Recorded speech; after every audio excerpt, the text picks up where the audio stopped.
AITA for not giving the neighbor's kids candy? I, 21F, live with my parents in the Netherlands. Here we have a tradition on November 11th called Sint Maarten. It's where kids make their own lanterns, go door to door, sing songs for candy. Kinda like trick or treating. In my neighborhood we have the rule that the kids and their parents can only come to the door for candy between 6 and 7 p.m. No sooner and no later. It's also a rule that the houses who participate need to have a candle outside next to the door. No candle means no songs candy. Now we have new neighbors. They moved here 6 months ago, but this is the first time they participated here, with 4 kids between 9ish and 15ish, so of course they were welcome to participate. Now I was home alone during Sint Maarten, because my parents were with my aunt, who's really sick. I was really busy with my projects for college, but between 6 and 7 p.m. I happily put a candle next to the door and prepared a bowl of candy. Many kids came to sing songs and it was adorable. At 7 p.m. I blew out the candle, grabbed the rest of the candy to snack on. There were 3 pieces left and went back to my projects. I had a deadline that evening. Around 9 p.m. the bell rang.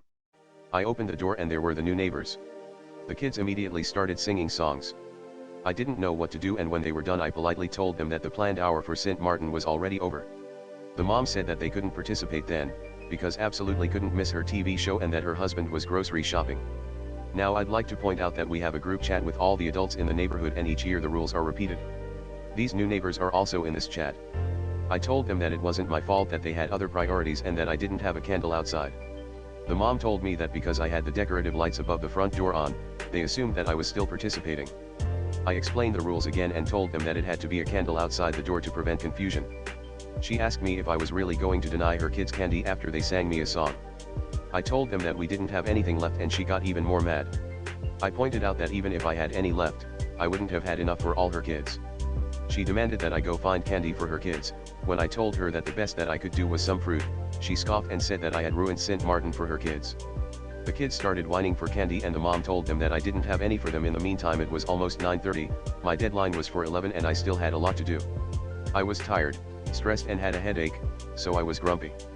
I still tried to be as polite as possible and told them that I had to get back to my project. The next day there was a message in the group chat from the mom saying that her kids were disappointed that they couldn't participate and that she expected better from a neighborhood with so many kids. So, AITA.